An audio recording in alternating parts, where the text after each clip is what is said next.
הירושימה הרוסה. כמעט 80% מהבניינים נמחקו. יותר מ70,000 איש מתים בשעות הראשונות, כולל כמעט כל הרופאים. אלה שנותרו לא יכולים לעזור ואפילו לא יודעים איך. הרק הראשון נעלם מיד, השני נשרף ומת במהירות.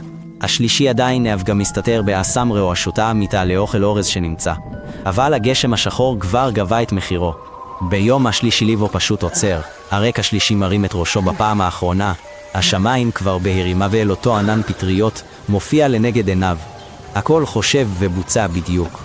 הפיצוץ באוויר, בחירת מזג האוויר, הגובה, הכל נעשה מסיבה מסוימת.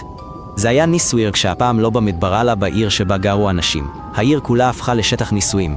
הניצולים סבלו במשך שנים. חלקם פיתחו גידולים, אחרים איבדו את ראייתם. ילדים רבים נולדו נכים ואפילו עשרות שנים לאחר מכן ההשפעות לא נעלמו. 3 ימים לאחר מכן פצצה שנייה מוטלת על עיר יפנית אחר טנקסק יפן תיכנע בקרוב. המלחמה תסתיימה והאנושות תהיה שונה. כולם יבינו. כעת יש לנו נשק המסוגל להשמיד את כל הציביליזציה. העולם נכנס לעידן הגרעיני. מרוץ חימוש מתחיל. הרע בברית המועצות הבריטניה סין. כולם רוצים פצצה משלהם.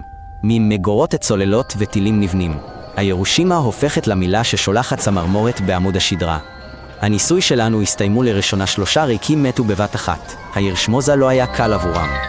צפו בפרק המלא בערוץ היוטיוב. זה ריק.